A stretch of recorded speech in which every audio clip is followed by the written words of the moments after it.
going to talk a little bit about self-care now and observing some strategies that we might use. And they're very numerous. And some strategies might include yoga, sports, exercise, reading. Some people might be around watching films, gardening, walking in nature, painting. The list is endless. Activities which promote self-regulation, meditation, mindfulness. There really is plenty we can do. Ultimately, however, a lot depends on the interests of the individual, and I will address some tools soon. But I'm going to take a particular focus on self compassion, talk a little bit about seeds, as what has been described by Dr. John Arden, and also some professional individual strategies for self care as well. So, firstly, I want to talk a little bit about the framework for self care, which can be self compassion. And this has several main components.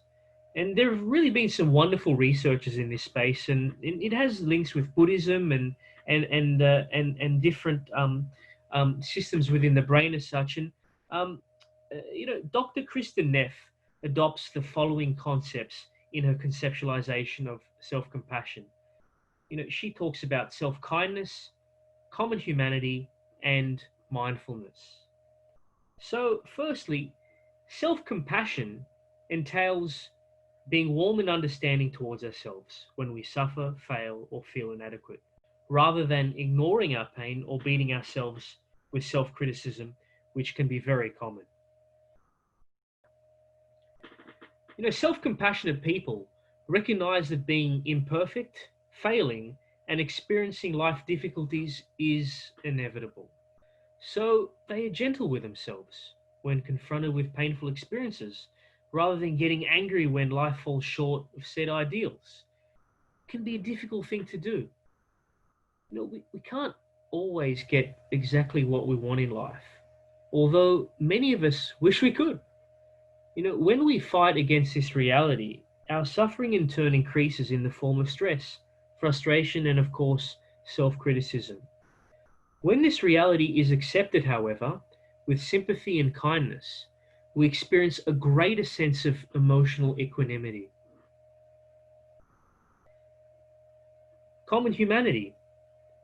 You know, Frustration and not having things exactly as we want is often accompanied by irrational but sometimes pervasive sense of isolation. And this can also be one of the common traits, amongst people who've suffered, trauma. There is that sense of isolation. Others can't comprehend. I'm the only one suffering or is making mistakes. But the reality is that we all suffer and experience loss. It has been the plight of humans since our hunter gatherer days, since our evolutionary roots. The very definition of being human means that we live, but will one day die, meaning we are vulnerable and imperfect. Therefore, self compassion involves recognizing that suffering and personal inadequacy is part of the shared human experience, something that we all experience and can embrace as a collective and shared experience, of course. And then mindfulness. Mindfulness is a non-judgmental, receptive mind state in which we observe one's thoughts and feelings as they are, without trying to oppress or to deny them. We cannot ignore our pain and feel compassion for it at the same time. At the same time, mindfulness requires that we do not over identify with thoughts and feelings so that we're caught up and swept away by negative reactivity.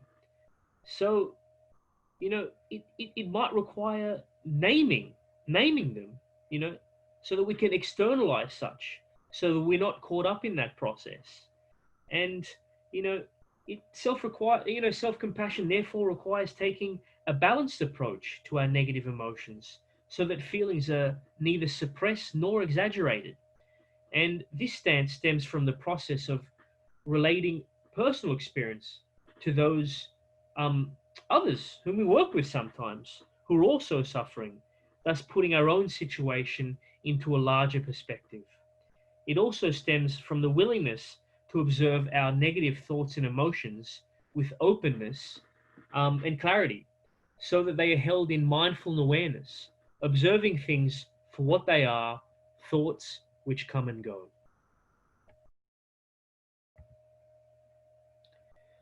Perhaps as a framework, and what we often use in our work at Starts in messages presented to clients are perhaps the most important five factors that have consistently come up as a focus of inquiry, and which have a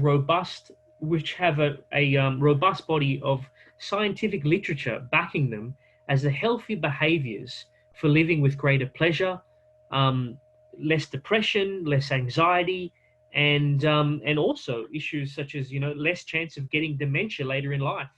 Um, these five factors are incorporated in what we call, what John Arden has described, and what subsequently a lot of us taken on board to use in our own lives and also in our therapeutic work as seeds. So if you're planting seeds, you can cultivate them throughout their lifetime. And they're really important, and I think it's very important to unpack what some of what seeds are. So Dr. John Arden describes seeds as being so it's around social connectivity. So research shows that we have the social brain networks that need to be fostered and kindled and cultivated throughout our lifetimes. And those people who don't tend to be more depressed, more anxious, get ill more often, and get dementia symptoms much earlier than others. So, social connectivity, the good quality social relationships, has multiple benefits to our immune system and to our mental health, either down to the chromosomal, even down to the chromosomal level. So it's necessary to invest in such. And then, of course, what many of us do already. So things around exercise. And I think it's important to note that from an evolutionary point of view, we as species were hunter gatherers until quite recently in our history. That meant that we moved many kilometers each day. And we have the same biology today as what we had then. So essentially, our bodies evolved to move a lot. Yet, unfortunately, very few of us move to the same extent as to what we previously did. There is much truth in the saying that we were born to run. And, if we don't get regular exercise, if we don't have these body enhancing, brain enhancing biochemical processes occurring that we all know, you know, subsequently our brains are impacted. However, on the other hand, when we do get that, you know, you know, uh, exercise boost, that aerobic boost on a regular basis, let's say for 30 minutes a day only, all sorts of wonderful brain enhancing biochemical processes occur, including the birth of new neurons in the brain. These are amongst the best antidepressants that we have, the best anti-anxiety agents, better than antidepressant medication, perhaps better than psychotherapy, and better than psychotherapy and medication combined. And it's essential. It's an evolutionary imperative, so to speak. And then we have education. If we're not learning something new on a regular basis, we're not building an infrastructure of our brain connectivity. The more connectivity we have, the richer our thoughts. This notion doesn't necessarily mean doing a course, although it might. It refers to reading about new ideas, consuming the mind with new content, and we call that we do call that cognitive reserve later in life. So learning something new every day is a way to keep your life vital and exciting. Moving on to diet. And, there is that old saying, we are what we eat, and a plethora of chemicals that we rely upon for our brain to operate optimally, doesn't just happen naturally. Our body makes these brain chemicals based on the foods that we eat or don't eat. Every one of these neurotransmitters has a precursor amino acid. And if we want to starve our brain of these chemicals, then we have a bad diet full of junk foods or only carbohydrates or whatever. This will, however, end up making our brains incapable of learning and incapable of having positive thoughts. A balanced diet is fundamental to proper brain functioning and, of course, mental health. And then moving on to sleep. Sleep is similarly essential to brain and psychological functioning, physiological functioning too. And there's an architecture, so to speak. It is not just about, as some might take for granted, as just something we just do. And as long as you can stay conscious and not awake, well, everything's fine. However, getting good sleep hygiene and having good practices is critical for mental health and for not developing dementia later on. But most importantly, for not having too much anxiety the next day or too much depression. Activities such as limiting screen time before bed and engaging in relaxation activities, coupled with the actual amount of hours you sleep, with researchers pointing towards a minimum of 8 hours for optimal brain development for adults, is essential.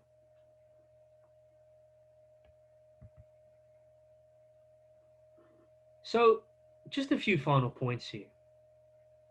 You know, don't don't go it alone. Don't go at it alone. This work isn't easy. You know, as mentioned previously, many of us are sometimes reluctant to reach out for help when we are struggling. Yet expect the same of those we work with. So please give yourself permission to do so. It might mean your own self-work, therapy, or otherwise. It could be attending to one's spiritual life, and it doesn't necessarily need to be religion. It could be vehicles to help seek meaning and hope. It can restore faith. It can be the restoration of faith in something larger than humanity and self. Importantly, arranging regular supervision or consultation, and this should be understood as an ethical responsibility. As I previously mentioned in Seeds, it's about attending to our physical well-being. So exercise is an important way. And just a final reminder, and this is pertaining to the value of this work. And students and clients' courage and determination can inspire a deepening in personal growth for those amongst us in the helping professions.